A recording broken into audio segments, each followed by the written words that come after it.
Doctor Bhaskar గారు చూశారు కదా, అశ్విన్ వైష్ణవ్ చేసిన ప్రసంగంలో 4 topics he has touched upon. AI తోటి అద్భుతం జరగబోతోంది, భారతదేశం $70 బిలియన్ ఇన్వెస్ట్మెంట్ తీసుకురాకపోతుంది, అండ్ 20 మందికి పైగా, ఇది ఇన్ఫ్యాక్ట్ 4th సమ్మిట్ మనం ఈరోజు అదే ఈ దఫా మనం భారత్ హోస్ట్ చేస్తుంది. అండ్ కీలకమైన డెవలప్మెంట్స్ జరుగుతున్న తరుణంలోనే మనం హోస్ట్ చేస్తున్నాం. యాంథ్రోపిక్ దెబ్బకి సాఫ్ట్వేర్ మార్కెట్ ఒక 1 వీక్ ఎక్కువ ఎలా కుప్పకూలే $255 బిలియన్ నష్టపోయినాయో ఎంఎన్సీలు, ఇంకా చావుగొట్టి చెవులు మూసింది యాంథ్రోపిక్, ఇంకా కోలుకోలేదు కూడా కంపెనీలు. నిజంగా రైల్వే ఐటీ మినిస్టర్ చెప్తున్నట్టు అవకాశాలు ఇబ్బడిగా పెరుగుతాయండి. ఏఐ వల్ల అవకాశాలు, ఉద్యోగ అవకాశాలు పెరగడం కంటే కూడా తగ్గడం ఎక్కువ ఉంటుందండి. సో ఎంప్లాయ్మెంట్ అంటే ఈ లే ఆఫ్ ఏదైతే జరుగుతుందో వీటిల్ని మనం ఫుల్ఫిల్ చేయాలంటే ఇట్ విల్ టేక్ టైం. అంటే మనం సింప్లిఫై చేయడానికే కదా ఏఐ యూజ్ చేస్తున్నాం. 100 మంది చేసే పనిని 5 మంది చేస్తున్నారు అంటే ఎంప్లాయ్మెంట్ తగ్గుతుంది కదా. మనం ఇక్కడ చూడాల్సింది, చాలా జాగ్రత్తగా ఆలోచించాల్సి ఉంది, సైబర్ సెక్యూరిటీ, డేటా ప్రొటెక్షన్. ఆ ఒక్క విషయంలో మాత్రం చాలా కేర్ఫుల్ గా ఉండాలి. ఇన్వెస్ట్మెంట్స్ అనేది డెఫినెట్గా వస్తాయి, కానీ ఎంప్లాయ్మెంట్ ఏ దిశలో పెంచుతారు అనేది చూడాలి.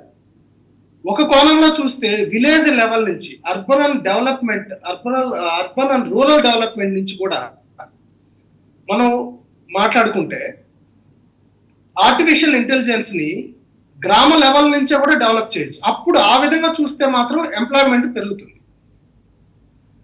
ఐటీ రంగాల్లో చూస్తే, అంటే సాఫ్ట్వేర్ పాయింట్ ఆఫ్ వ్యూలో వెళ్ళి ఇంత ముందు ఉన్నటువంటి ఎంప్లాయ్మెంట్ నెంబర్స్ మనం కంపేర్ చేస్తే అవకాశాలు తగ్గుతాయి. మనం ఏ కోణంలో చూస్తుంది important.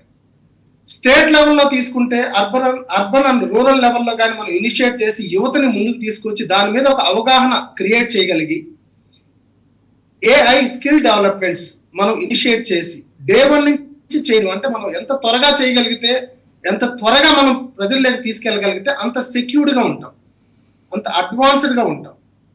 This is a contemporary generation. మనము ఎవరో ఎక్కడో స్టార్ట్ చేసినాక మనం మెల్లగా చేద్దాం అనుకునేది మాత్రం కాదండి. ఎంత స్పీడ్గా, ఎంత త్వరగా మనం చేయగలమో అంత భవిష్యత్తు ఉంటుంది, లేదంటే నష్టపోయే ఛాన్సెస్ ఎక్కువ ఉంటాయి. భాస్కర్ గారు, ఇప్పుడు పేరెంట్ కంపెనీస్ నేరుగా ఏఐ ద్వారా రంగంలోకి దిగితే how about the service sector అండి? ఇన్ఫోసిక్స్ కావచ్చు, వీళ్ళందరూ ఎంఎన్సీలు ఉన్నారు ఇక్కడ మనకి, టీసీఎస్ కావచ్చు, వీళ్ళు ఏమైనా కొంచెం ఫంబుల్ అయ్యే ప్రమాదం ఏమైనా కనిపిస్తోందా? ప్రతి కంపెనీ ఇప్పుడు అడాప్ట్ చేసుకుంటుంది కదా ఏఐ. ఎందుకంటే ఫ్యూచర్ ఏఐ అని మనకు క్లియర్ గా తెలుస్తున్నప్పుడు ఆటోమేట్, అంటే ఇప్పుడు టెస్టింగ్ లో ఇంతకుముందు చాలా మంది ఉన్నారు, ఇప్పుడు ఏఐ వచ్చినాక చాలా తగ్గుతారు. దాంట్లో రిజల్ట్ కూడా మనం ఫాస్ట్ గా ఎక్స్పెక్ట్ చేయొచ్చు. ఈ యాక్టివిటీస్ ని మనం ఈ ఎంఎన్సి పెద్ద కంపెనీస్ నుంచి ఎక్స్పెక్ట్ చేయొచ్చు. వీటి నుంచి ఎక్స్పెక్ట్ చేయొచ్చు అంటారా?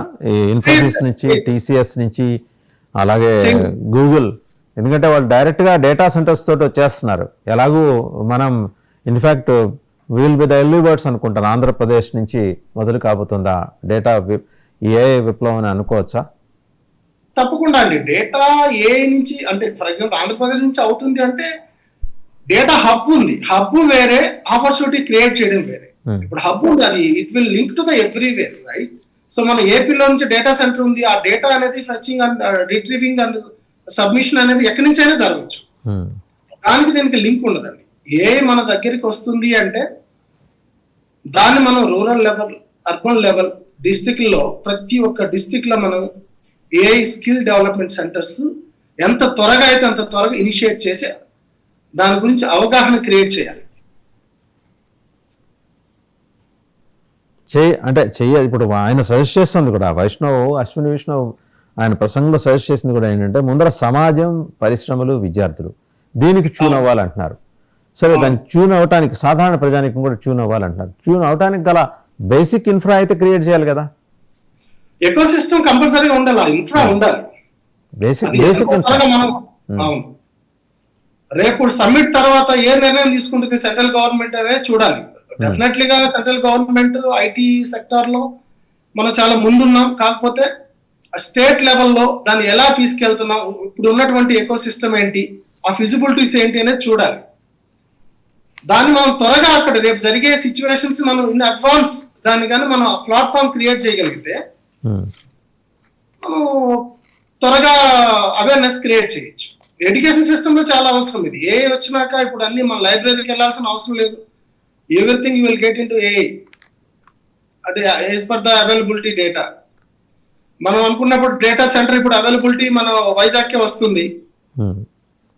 అది ఎప్పుడు వస్తుంది, ఎప్పుడు కంప్లీట్ అవుతుంది, దానికోసం మనం వెయిట్ చేయలేము కదా. ఇప్పుడు ఉన్నటువంటి ఎకో సిస్టాన్ని మనం ఉపయోగించుకొని అగ్రికల్చర్, ఎడ్యుకేషన్, హెల్త్, సో ఈ అన్ని ఏరియాస్ లో మనం ముందు ఉండాలి. కాకపోతే మనం అనుకున్నట్టు సైబర్ సెక్యూరిటీ చాలా చాలా కేర్ఫుల్ గా ఉండాలి. మనం కంట్రీ డేటాని చాలా ప్రొటెక్టివ్ గా ఉండాలి. ఇప్పుడు ఫ్రాన్స్ నుంచి కూడా మనం వాళ్ళతో మనం అనుబంధం కలుపుకుంటున్నాం, వాళ్ళ అప్లికేషన్ మనం యూజ్ చేస్తున్నాం. బట్ మన డేటాని ఎంతవరకు రిస్ట్రిక్ట్ చేయగలగాలనో అంత చేయగలగాలి. కంట్రీ డేటాని విజిబిలిటీ అంటే డిఫరెంట్ థింగ్. విజిబిలిటీ అంటే డేటాని విజిబిలిటీ కాదు, వాళ్ళు చేస్తున్నటువంటి అప్లికేషన్స్ లో ఉన్నటువంటి ఆప్షన్స్ విజిబిలిటీ ఉండాలి. ఆ బ్యాక్ ఎండ్ లో ఏం రన్ అవుతుందో తెలియాలి. ఆ ప్రాంప్టింగ్ మనం ఇస్తున్నాం, బట్ అది ఆ డేటా ఎవరికి రిట్రీవ్ అవుతుందో తెలియాలి. ఆ రిస్ట్రిక్షన్స్ ఇవన్నీ మనం జాగ్రత్తగా చూడగలిగితే ఏఐ నుంచి అద్భుతాలు సృష్టించవచ్చు. ఎంప్లాయ్మెంట్ కూడా మనం ఐటీ రంగంలో తగ్గినా కూడా గ్రామాల్లో, డిస్ట్రిక్ట్ లెవెల్లో, స్టేట్ లెవెల్లో ఎంప్లాయ్మెంట్ మనం క్రియేట్ చేయొచ్చు. భాస్కర్, అయితే ఇండియా ఏ హ్యాకథాన్ 2026 అని చెప్పేసి ఒక రకమైన కాంపిటేటివ్ అట్మాస్ఫియర్ క్రియేట్ చేస్తే దాంట్లో వచ్చిన కొన్ని ప్రాజెక్ట్స్ హెల్త్ సెక్టర్కి వచ్చేప్పటికీ గ్రామీణ ప్రాంతాల్లో ఈ వైద్యుల కొరతను తగ్గించేందుకు ఏఐ ఆధారిత వర్చువల్ హెల్త్ అసిస్టెంట్ రూపొందించారట.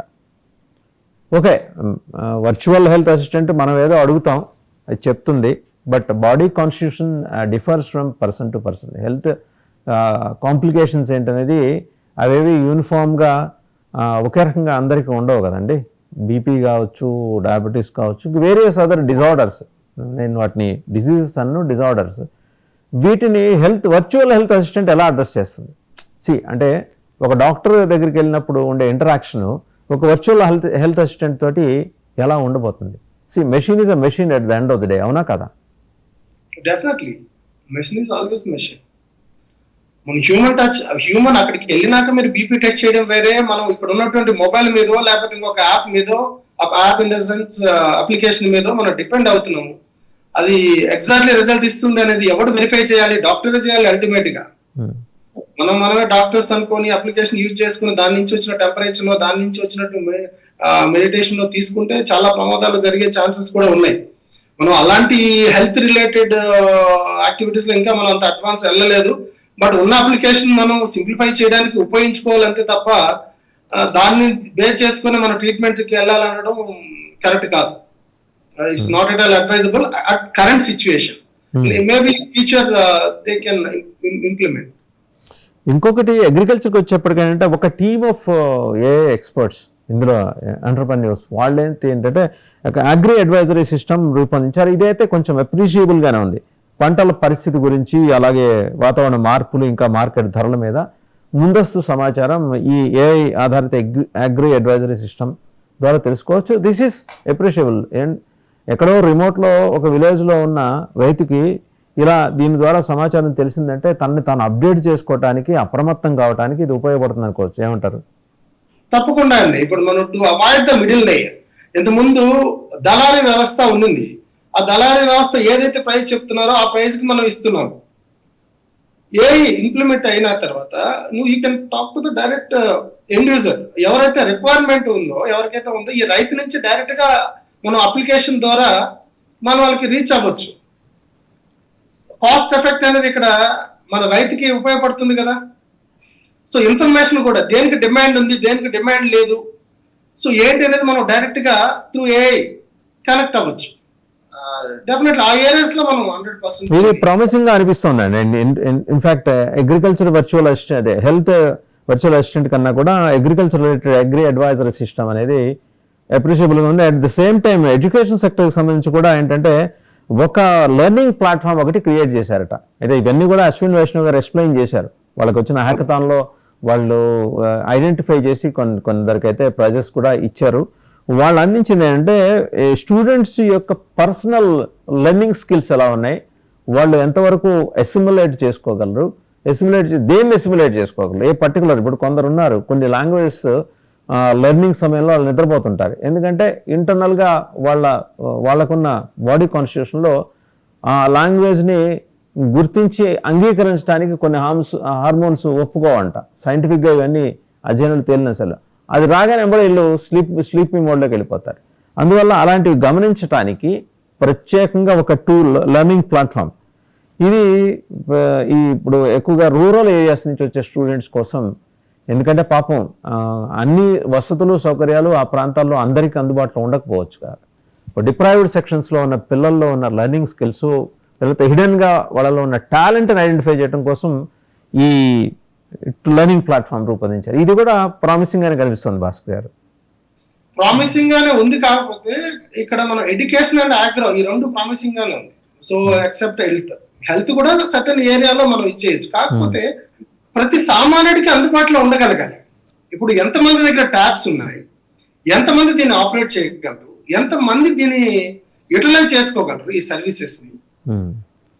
సో ఒక టైం ఫ్రేమ్ పెట్టేసుకొని ఒక ఏరియాలో మనం డే 1 నుంచి కూడా ఇప్పుడు సిఎస్ఆర్ ద్వారానో ఇంకొక ఫండ్స్ ద్వారానో మనం ఇనిషియేట్ చేయగలిగితే గ్రామ లెవెల్లోనే ఒక టైమింగ్స్ ఇండెక్స్ క్రియేట్ చేసేసుకుని ఈ టైంలో ఈ స్టూడెంట్స్ ఈ టైంలో వెళ్ళగలుగుతారని ఒక టైమింగ్ స్లాట్స్ బుక్ చేసుకొని పంపించగలగాలి. అది మనం అడ్వాన్స్ గా ఉండాలి. ఇప్పుడు ఇంట్లో ప్రతి ఒక్కరికి ట్యాబ్ ఈ రోజు ఇవ్వాలి అంటే వీలవ్వదు.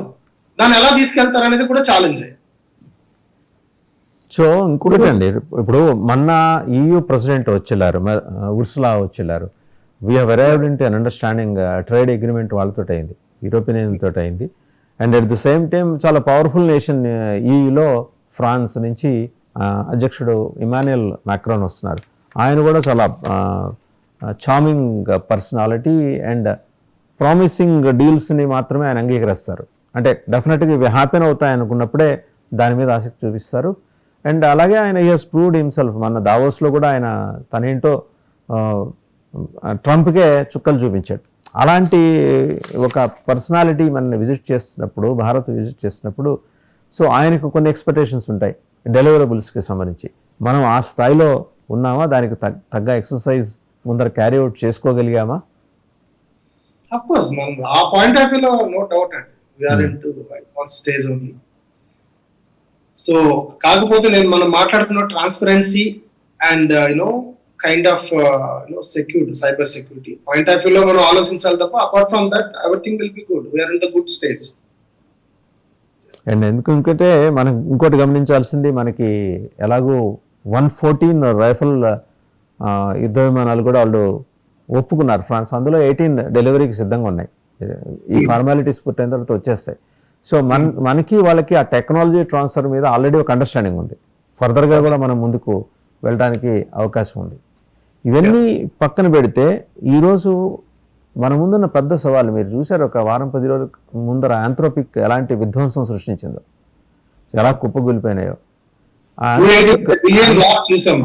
అదే ఆంథ్రోపిక్ హ్యాంగ్ ఓవర్ నుంచి ఇంకా బయటపడలా, ఏది ఐటీ సమాజం బయటపడటానికి ఏమైనా అవకాశాలు ఉన్నాయా? ఇలాంటి ఆంథ్రోపిక్ మోడల్స్ మరిన్ని డెవలప్ అయ్యి ప్రపంచం మీద వదిలే ప్రమాదం కూడా కనిపిస్తుందా?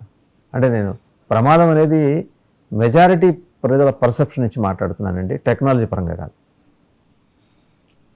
మనం ఆ దిశగా ఆలోచిస్తే మాత్రం వై నాట్? ఎందుకంటే ఒక ఏరియాలో ఒక కంపెనీ డెవలప్ చేసిన దాన్ని మనం ఫాలో అవడం డెఫినెట్లీ డిఫరెంట్ అప్రోచ్ తో డిఫరెంట్ కంపెనీస్ వాళ్ళకు ఉన్నటువంటి ఏఐ ఇప్పుడు ఉన్నటువంటి కరెంట్ సినారియోలో అడ్వాన్స్డ్ గానే వెళ్తారు. మనం దానికి ఎంత అడ్వాన్స్డ్ గా అనలైజ్ చేసుకోగలుగుతున్నాం అనేది పాయింట్. అవైతే మనం స్టాప్ చేయలేం, ఒక ఆంథ్రోపిక్ తోనే మనం ఆగిపోలేం. ఇంకా రానున్న 6 to 1 year లో చాలా చేంజెస్ వస్తాయి ఐటీ సెక్టర్. మీకు ఎంప్లాయ్మెంట్ తగ్గుతుంది. దీంట్లో ఎంప్లాయ్మెంట్ పాయింట్ ఆఫ్ వ్యూలో చూస్తే హయ్యర్ లెవెల్ మేనేజ్మెంట్ కి అండ్ లోవర్ లెవెల్ మేనేజ్మెంట్ కి ఆపర్చునిటీస్ మాత్రం అంత ఈజీగా దొరకవు. మిడిల్ లెవెల్ మేనేజ్మెంట్ కి ఒక్కరు కొద్దిగా వాళ్ళకి, ఎందుకంటే ఆ ప్రాంప్టింగ్ నాలెడ్జ్ ఉంటుంది, ఆ సిస్టమ్ నాలెడ్జ్ ఉంటుంది కాబట్టి వాళ్ళ వరకు ఆపర్చునిటీస్ ఉంటాయి. 70% కొద్దిగా రిస్క్ జోన్ లోనే చెప్పొచ్చు. ఒక 25% ఇస్ ద సేఫ్ జోన్. మీరన్నమాట ఆల్మోస్ట్ గూగుల్ కూడా చెప్పింది. గూగుల్ వాళ్ళు they have issued an advisory to their employees across the globe, వాళ్ళ కోసం పనిచేస్తున్నందుకు కూడా మీరు అకామిడేట్ అవుతారా మంచిది, otherwise pink sheet is ready అంటుంది, అవును, పింక్ స్లిప్ ఈజ్ రెడీ అంటుంది. అంటే అకామిడేట్ కావాలంటే ఒక దశ వచ్చిన తర్వాత అకామిడేట్ అవడానికి ఆ అడాప్టబిలిటీ ఉంటుందంటారా? అడాప్టబిలిటీ అనేది government has take the honest అండి, టు బి ఆనెస్ట్. ఎందుకంటే ఇప్పుడు మనం దీని నుంచి మనకు ఎంత ఇన్కమ్ జనరేట్ అవుతుంది, మనం ఐటీ నుంచి మన గ్లోబ్ వరకు మనం ఎలా వెళ్ళగలిగామో అందరికీ తెలిసిన విషయమే. ఇప్పుడు ఎంప్లాయ్మెంట్ తగ్గుతుందంటే ఆటోమేటిక్ గా ఇండియన్ ఎకానమీ కూడా తగ్గుతుంది, రేపు రూపీ కాస్ట్ వాల్యూ కూడా తగ్గుతుంది.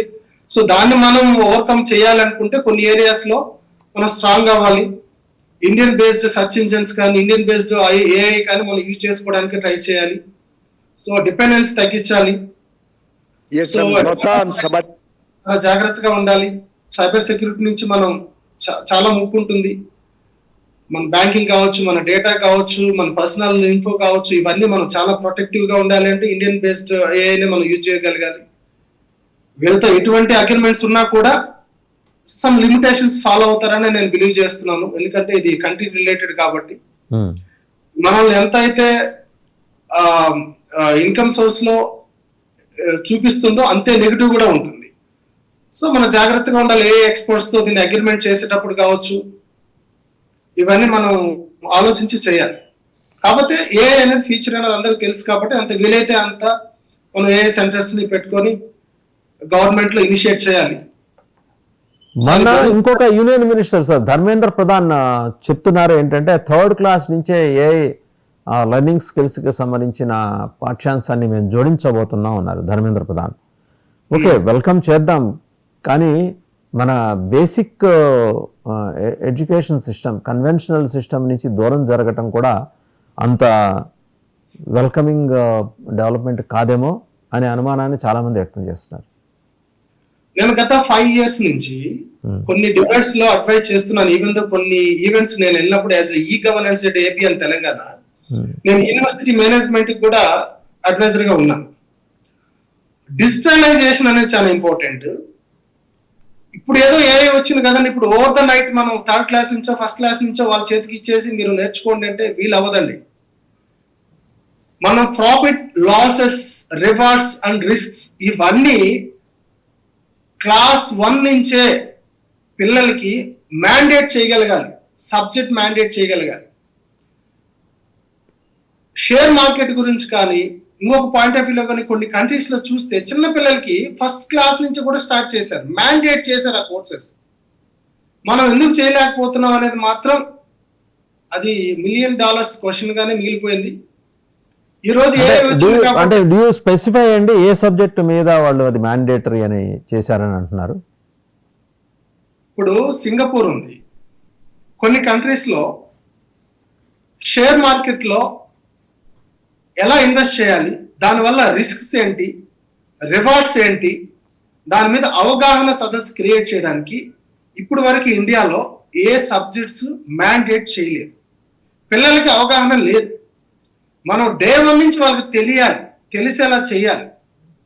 కొన్ని క్లాసెస్ లో మనం మ్యాండేట్ చేసినప్పుడు వాళ్ళు ఇన్వెస్ట్మెంట్స్ ప్లాన్స్ కానీ రిస్క్స్ కానీ వాళ్ళకి అవగాహన వస్తుంది. ఐటీ మనం 1990-80 నుంచే మనం ఐటీ ఉంది, సాఫ్ట్వేర్ రంగం ముందు అడుగు వేస్తుంది, మనం డిజిటల్ మూవ్ అయ్యాము అని తెలుసు. ఇప్పటికే చాలా లేట్ చేసామని నా ఉద్దేశం. ఇప్పుడైనా కూడా కొన్ని కోర్సెస్ మ్యాండేట్ చేయాలి త్రూఅవుట్ ఇండియా అనేది అది ఎందుకు అంటున్నానంటే ప్రపంచం అంతా చాలా అడ్వాన్స్ గా ఉంటుంది, మనలో కొంతవరకు నాలెడ్జ్ ఉంది, అంత 5 to 10% మాత్రం ఉన్నారు. What about remaining? వీళ్ళందరికీ మనం అవగాహన ఒకటే రోజు ఓవర్ ద నైట్ చేయలేము. ఇది ఇప్పటికే లేట్ అయింది అంటున్నా. మనం ఏఐ డేటా సెంటర్స్ అని ఈరోజు మాట్లాడుతున్నాం. AI data centres, AI skill development centres కి చాలా డిఫరెన్స్ ఉంటుంది. రైట్. డేటా సెంటర్స్ అనేది గ్లోబల్ గా యూటిలైజ్ చేసుకోవడానికి ఒక మిడిల్ పాయింట్ అనుకోండి. కానీ డేటా సెంటర్స్ అనేది ప్రతి డిస్ట్రిక్ట్ లో, ప్రతి నియోజకవర్గంలో అందుబాటులో ఉండాలి. ప్రతి ఒక్కరు దీని మీద నాలెడ్జ్ గెయిన్ చేసుకోవాలంటే మన ఫ్యాకల్టీ అదే విధంగా ఆర్గనైజ్ చేయాలి, ఎకో సిస్టమ్ క్రియేట్ చేయాలి. మనము రేపు జరిగే సమ్మిట్ వరకు వెయిట్ చేయాల్సిన అవసరం కూడా లేదు, టు బి హానెస్ట్. మన స్టేట్ లెవెల్లో ఉన్నటువంటి ఐటీ మినిస్టర్స్ దీన్ని ముందుగానే గ్రహించి మనం ఆ ఎకో సిస్టమ్ క్రియేట్ చేసుకోగలిగితే అద్భుతమైనటువంటి రిజల్ట్ మనం చూడొచ్చు. మనం ఆగ్రో రిలేటెడ్ కావచ్చు, ఎడ్యుకేషన్ సిస్టమ్ కావచ్చు, ఈ 2 ఏరియాస్ లో very very advantage artificial intelligence. Health related అంటే సమ్ లిమిట్ వరకే మనం చూడాలి, కానీ డాక్టర్ ప్రిస్క్రిప్షన్ లేకుండా, డాక్టర్ కన్సల్ట్ అవ్వకుండా త్రూ ఏఐ మీకు అన్ని చేస్తుంది, మీ టెస్ట్లు కూడా అక్కడి నుంచి మీరు టెస్ట్ చేసుకోవచ్చు అనేది మాత్రం it is not at all advisable at current situation. Right. We are into the super AI, we are into general AI, not super AI. Super AI వచ్చే లోపలికి మనం చాలా అడ్వాన్స్డ్ గా అవేర్నెస్ క్రియేట్ చేయగలగాలి ప్రతి ఒక్క ఎడ్యుకేటెడ్ స్టూడెంట్స్ కి. అది మర్చిపోకూడదు మనం. ఇప్పటికే లేట్ చేసామనే నా ఉద్దేశం. Right, let us hope so, sir. Thank you very much for participating in the special show. ఎందుకంటే టీసీఎస్ మాజీ గ్లోబల్ హెడ్గా doctor Bhaskar Yanamala has expertise both IT and AI రిలేటెడ్గా చాలా అంశాలని అడ్రస్ చేసిన అనుభవం ఉంది. వారు సజెస్ట్ చేస్తుందంటే ఇప్పటికే ఆలస్యం చేశాం. ఏఐ లెర్నింగ్ స్కిల్స్కి సంబంధించి ఇక మీదటైనా చాలా పర్ఫెక్ట్గా ఒక పక్క ప్లాన్ తోటి ముందుకెళ్ళడానికి కావాల్సిన ప్లాట్ఫామ్ని నిర్మించాలి, ఎకోసిస్టమ్ని డెవలప్ చేయాలని చెప్తున్నారు. ఎనీహౌ రేపటి నుంచి 4 రోజుల పాటు జరుగుతుంది AI impact summit. Macron attend అవుతున్నారు. ఎలాంటి డెలిబరేషన్స్ ఉండబోతున్నాయి, అపార్ట్ ఫ్రమ్ అట్రాక్టింగ్ ఇన్వెస్ట్మెంట్స్ ఇంకా ఏం చేయబోతున్నాం డిఫరెంట్ సెక్టర్స్లో, education, agriculture, health and social service సెక్టర్స్లో ఏం చేయబోతున్నాం, ఇవన్నీ కూడా ఎప్పటికప్పుడు మనం మదింపు చేసుకోవాల్సిన అవసరాన్ని డాక్టర్ భాస్కర్ యనమల చెప్పారు.